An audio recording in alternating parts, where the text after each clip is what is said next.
Hello everyone. চুল পড়া নিয়ে বাচ্চা থেকে শুরু করে ইয়াং এজ, মিডিল এজ বা ওল্ড এজ বা ছেলে হোক বা মেয়ে হোক, সবাই কিন্তু আমরা উদ্বিগ্ন এবং প্রচুর টেনশনে থাকি। এই জন্য প্রচুর ওষুধও আমরা খাই, প্রচুর বিভিন্ন রকম শ্যাম্পু আমরা ইউজ করি, কন্ডিশনার ইউজ করি আমরা, তার সাথে সাথে আমরা অনেক তেল ইউজ করি, তাতেও কিন্তু কোনো ফল আমাদের হয়ে ওঠে না। ছেলেদের মধ্যে আস্তে আস্তে চুল পড়তে পড়তে টাক হয়ে যায়, মেয়েদেরও প্রচুর হারে চুল পড়ে। অনেক পেশেন্ট আমাদের এসে বলে, ডাক্তারবাবু হয়তো কয়েকশো চুল পড়ে প্রতিদিন। এরকম অনেক পেশেন্ট আমাদেরকে কিন্তু এসে বলে। কিছু অঙ্কের চুল পড়া কিন্তু নর্মাল, আমাদের শরীরে কিন্তু চুল পড়া নর্মাল, চুল গজিয়েও যায় খুব তাড়াতাড়ি। কিন্তু এক্সেস যদি চুল পড়ে তখনই আমাদের উদ্বিগ্ন বা টেনশনের কারণ হয়ে কিন্তু দাঁড়ায়। আজকে আমি যে টপিকটা নিয়ে আলোচনা করব, হেয়ার লস, টোটাল 5 রকম খাবারের কথা বলবো, যে খাবারগুলো আমাদের যারা হেয়ার ফল হয় বা হেয়ার লস হয় তাদের জন্য প্রচুর উপকারিতা আছে। এবং আমরা দেখেছি এইসব খাবার খাওয়ার পর থেকে 80 থেকে 90% যাদের হেয়ার ফল হয় কমপ্লিট কন্ট্রোলে চলে আসে। স্পেশালি ফিমেলদের ক্ষেত্রে খুবই ভালো কাজ হয়, মেলদের ক্ষেত্রে হয়, কিন্তু মেয়েদের ক্ষেত্রে খুবই ভালো কাজ আমরা দেখেছি। তার আগে একটু জানবো যে হেয়ার ফলের জন্য কিছু কিছু রোগ দায়ী থাকে, সে রোগগুলোর নাম কি কি। প্রথমত হচ্ছে যে একটা অটোইমিউন ডিজিজের জন্য হতে পারে, একটা ইনফেকশনের জন্য হতে পারে, এবং হরমোনাল কিছু চেঞ্জের জন্য কিন্তু হেয়ার ফল আসতে পারে। অটোইমিউন ডিজিজের মধ্যে ক্রনিক ডার্মাটাইটিস একটা ইম্পর্টেন্ট একটা রোগ, যার কারণে কিন্তু হেয়ার ফল হতে পারে। দ্বিতীয় যেটা হচ্ছে লিউপাস বলে একটা আছে, লিউপাস একটা অটোইমিউন ডিজিজ, যার জন্য হেয়ার ফল একটা ইম্পর্টেন্ট কারণ হয়ে দাঁড়ায়। 3 নাম্বার হচ্ছে অ্যালোপেসিয়া এরিয়াটা, একটা অটোইমিউন ডিজিজ, তার জন্য প্রচুর হেয়ার ফল হয়। এই 3টে অটোইমিউন ডিজিজের জন্য হেয়ার ফল অবশ্যই হয়। দ্বিতীয় হচ্ছে ইনফেকশন। কি কি ইনফেকশন হলে হেয়ার ফল হতে পারে? স্ক্যাল্পে যদি কোনো ইনফেকশন হয় তাহলে হেয়ার ফল হতে পারে। স্ক্যাল্পে ইনফেকশন বলতে রিংওয়ার্ম টাইপের কিছু ইনফেকশন কিংবা কোনো স্কিনের কোনো প্রবলেম যদি হয় তবুও হতে পারে। দ্বিতীয় যেটা প্রবলেম হচ্ছে যে ইনফেকশনের মধ্যে ফাঙ্গাল যদি কোনো ইনফেকশন হয়, ফাঙ্গাল ইনফেকশন হলেও কিন্তু এই ধরনের হেয়ার ফল আসতে পারে। কিংবা ভাইরাল কোনো ইনফেকশন যদি হয় তাতেও কিন্তু হেয়ার ফল হয়। 3 নাম্বার হরমোনাল কিছু চেঞ্জেস যদি থাকে তবু হয়। হরমোনাল চেঞ্জেস বলতে কখন হয়? ডিউরিং প্রেগনেন্সি টাইমে। প্রেগনেন্সির সময়ে হরমোনাল প্রচুর চেঞ্জ থাকে, তখন প্রচুর হারে হেয়ার ফল হয়। প্রচুর পেশেন্ট আমাদেরকে এসে বলে যে এরকম ডাক্তারবাবু যে প্রেগনেন্সির পর থেকে হেয়ার ফল কমছে না। দ্বিতীয় হচ্ছে চাইল্ড বার্থ, যখন ল্যাকটেটিং পিরিয়ড হয়, বাচ্চা হওয়ার পরে কিন্তু প্রচুর পরিমাণে হেয়ার ফল হয়। তার প্রধান কারণটাই হচ্ছে আয়রন ডেফিসিয়েন্সি, তার সাথে সাথে হরমোনাল কিছু চেঞ্জ থাকে, তার জন্য হয়। 3 নাম্বার হচ্ছে থাইরয়েডে কোনো যদি ডিজিজ থাকে তাহলেও কিন্তু হেয়ার ফল আসতে পারে। যারা ওসিপি খায়, হঠাৎ করে ওসিপি বন্ধ করে দিল, ওরাল কন্ট্রাসেপটিভ পিল, যেটা বার্থ কন্ট্রোল যেটা পিল খাওয়া হয়, হঠাৎ করে বন্ধ করলো বলে শুরু করলো, এতে হরমোনাল কিছু চেঞ্জ থাকে, তবুও কিন্তু হেয়ার ফল আসতে পারে। এবং লাস্টলি যেটা হচ্ছে পিসিওডি যদি হয়, PCOD also important factor. Hair ফলের জন্য ইম্পর্টেন্ট একটা কজ। আমরা দেখেছি ম্যাক্সিমাম পিসিওডি যারা পেশেন্ট আছে তাদের প্রচুর হারে হেয়ার ফল হয়, তার প্রধান কারণটাই হচ্ছে হরমোনাল ডিসব্যালেন্সের জন্য। তো যে রোগী হোক না কেন, হেয়ার ফলের যে কোনো রোগী, আমরা অবশ্যই ট্রিটমেন্ট তো করবোই, তার সাথে সাথে যদি আমরা ডায়েটটা ঠিকঠাক করে মেনটেন করি, আমরা যে 5 রকম খাবারের কথা আজকে বলবো, সেই 5 রকম খাবার যদি আমরা খাই উইথ মেডিসিন, যে ওষুধগুলো আমরা খাচ্ছি কোনো অসুবিধা নেই, তার সাথে সাথে যদি এই ফুডগুলো খাই তাহলে আমাদের 70 থেকে 80% কিন্তু চুল পড়া কমবে। তো প্রথম যে খাবারটার কথা আমরা বলবো, ভিটামিন সি জাতীয় ফুড। ভিটামিন সি কি কি খাবারে আছে? সেই vitamin C always helpful hair ফলের জন্য। হেয়ার ফল যাদের হয়, আমরা যদি ভিটামিন সি খাই তাহলে হেয়ার ফল প্রচুর কন্ট্রোল করে। তো 1 নাম্বার হচ্ছে ভিটামিন সি জাতীয় ফুড। যেই ফুডগুলোর কথা বলবো, প্রথম 1 নাম্বার লেবু, মৌসুমি জাতীয় বা টমেটো, পেয়ারা, তার সাথে সাথে ক্যাপসিকাম, স্ট্রবেরি এবং পেঁপে, এই ধরনের খাবারের মধ্যে প্রচুর ভিটামিন সি আছে। আমরা যদি এই ধরনের খাবার খাই, তার সাথে যদি অবশ্যই মেডিকেশন যদি চলে, তাহলে আমাদের হেয়ার ফল খুব তাড়াতাড়ি কন্ট্রোল হবে। এটা 1 নাম্বার পয়েন্ট, ভিটামিন সি জাতীয় খাবার। 2 নাম্বার পয়েন্ট হচ্ছে আয়রন জাতীয় খাবার। আমরা জানি সবাই যে আয়রন ডেফিসিয়েন্সি, অ্যানিমিয়া একটা ইম্পর্টেন্ট। আয়রন ডেফিসিয়েন্সির জন্য অ্যানিমিয়া হয়, রক্তাল্পতা হয়, এবং রক্তাল্পতা যাদের হয় হেয়ার ফল একটা প্রচুর হারে হয়। এবং প্রত্যেকটা, আমরা যতক্ষণ না আয়রন ডেফিসিয়েন্সিটা কভার করছি, আয়রন যতক্ষণ না খাচ্ছি, আইদার ওষুধের মাধ্যমে হোক বা আমরা খাবারের মাধ্যমে হোক, যতক্ষণ না আয়রনটা আমরা মেক আপ করছি ততক্ষণ আমাদের হেয়ার ফল কন্ট্রোল করা কিন্তু খুব মুশকিল হয়ে যায়। তো আয়রন ডেফিসিয়েন্সি আয়রন ডেফিসিয়েন্সির জন্য হেয়ার ফল প্রচুর হারে হয়।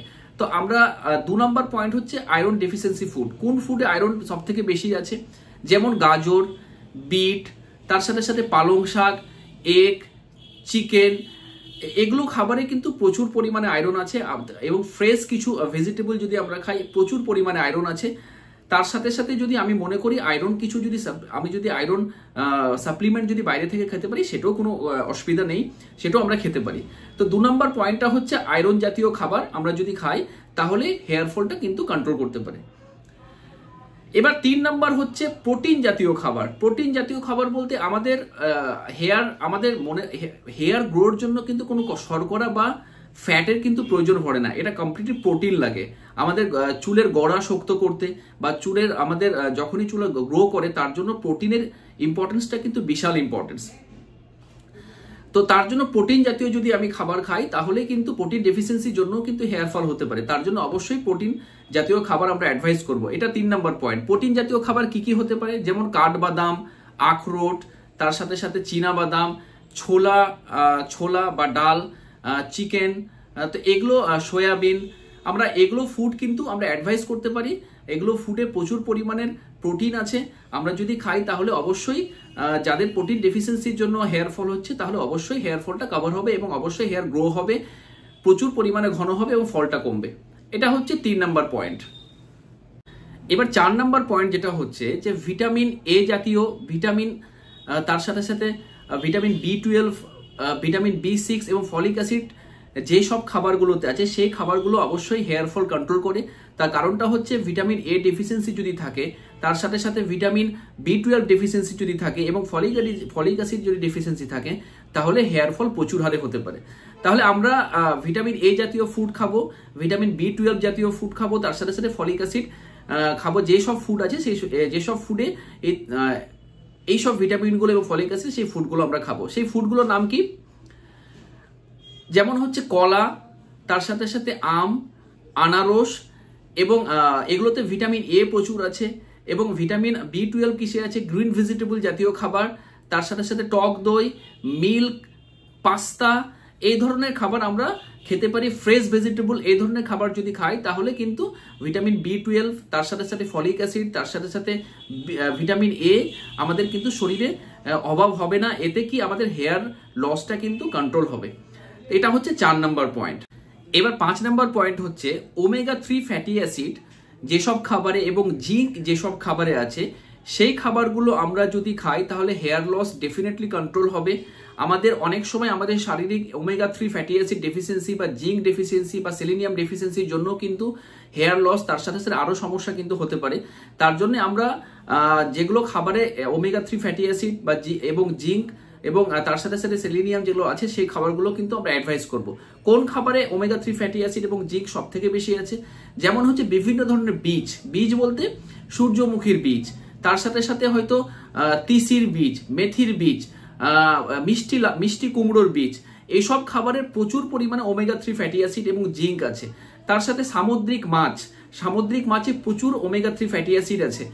এগুলো যদি আমরা খাই তাহলে অবশ্যই কিন্তু ওমেগা 3 ফ্যাটি অ্যাসিড ডেফিসিয়েন্সি হবে না, এতে হেয়ার লসও কিন্তু আমাদের কন্ট্রোল হবে এবং জিঙ্কও ডেফিসিয়েন্সি হবে না। এবং তার সাথে সাথে হেয়ার লসের সঙ্গে সঙ্গে আরও শারীরিক প্রবলেম যেগুলো আছে আমাদের, কিন্তু যেগুলো ওমেগা 3 ফ্যাটি অ্যাসিড ডেফিসিয়েন্সির জন্য যেসব প্রবলেম হয় বা জিঙ্ক ডেফিসিয়েন্সির জন্য যেসব প্রবলেম হয় সেগুলোও কিন্তু কভার হবে। তো যে টোটাল 5 রকম খাবারের কথা, 5 রকম ডেফিসিয়েন্সির কথা বললাম এবং তার সাথে সাথে যে খাবারগুলো অ্যাডভাইস দিলাম, যে কোনো সমস্যার জন্যই হেয়ার ফল হোক না কেন আপনারা যদি এই খাবারগুলো খান দেখবেন আপনাদের হেয়ার ফল ডেফিনেটলি কন্ট্রোল হবে। তার সাথে সাথে কিছু অ্যাডভাইস আরও মেনে চলতে হয়, যেমন আমরা শ্যাম্পুর পরে অবশ্যই কিন্তু কন্ডিশনার ইউজ করব এবং ভেজা চুল কিন্তু আমরা চিরুনি করব না। এবং আমরা চিরুনি করার সময় খেয়াল রাখবো, স্পেশালি যাদের একটু বেশি চুল হয়, একটু বড় দাঁতের চিরুনিতে যেন, বড় ফাঁকওয়ালা চিরুনিতে যেন আমরা চিরুনি করি, তো তাহলে কিন্তু অনেকটা আমাদের হেয়ার ফল কন্ট্রোল হবে। তার সাথে সাথে কি করব, আমরা হেয়ার ড্রায়ার দিয়ে চুল কিন্তু শোকানোর চেষ্টা করব না যতক্ষণ না আমরা খুব এমন সিচুয়েশন হয়তো হয়ে গেছে তখন করতে হবে। যদি দেখা যায় যে অপশন আমার নেই, তখন হয়তো হেয়ার ড্রায়ার আমি ইউজ করতে পারি, কিন্তু আমরা চেষ্টা করবো হেয়ার ড্রায়ার কম ইউজ করা। এতে কি হয়, এতে আমাদের হেয়ার ড্রাইনেসটা বেড়ে যায়, তার সাথে সাথে যে আমাদের যে শক্ত ব্যাপারটা, হেয়ার যে শক্ত সেটা কিন্তু কমে যায়, এতে চুল কিন্তু খুব তাড়াতাড়ি পড়ে। তো এগুলো জিনিসগুলো আমাকে কিন্তু অবশ্যই মেনে চলতে হবে। আমরা যদি যে খাবারগুলোর কথা বললাম তার সাথে সাথে অবশ্যই মেডিসিন ইজ ইম্পর্টেন্ট। আমরা যদি যে প্রবলেমের জন্য হেয়ার ফল হচ্ছে সে প্রবলেমের যদি আমরা মেডিসিন খাই, আইদার আমরা অটোইমিউন ডিজিজ বলুন না কেন, ইনফেকশনই বলুন না কেন, বা আমাদের হরমোনাল কিছু চেঞ্জই বলুন না কেন, যে রোগগুলোর কথা বললাম সেই রোগগুলো যদি থাকে, সেই রোগগুলোর অবশ্যই ওষুধ খেতে হবে। তার সাথে সাথে আমরা যদি এই খাবারগুলো মেনটেন করি, 5 রকম খাবার যদি মেনটেন করি, তাহলে দেখবেন আপনার হেয়ার ফল কিন্তু ডেফিনেটলি 70 থেকে 80% কন্ট্রোল হবে। তো এটুকুই আজকে আপাতত। নেক্সটে আবার কিছু ভালো ভিডিও নিয়ে আসবো। সবাই ভালো থাকুন, সুস্থ থাকুন, হেলদি ফুড খান। আপাতত সবাইকে ধন্যবাদ।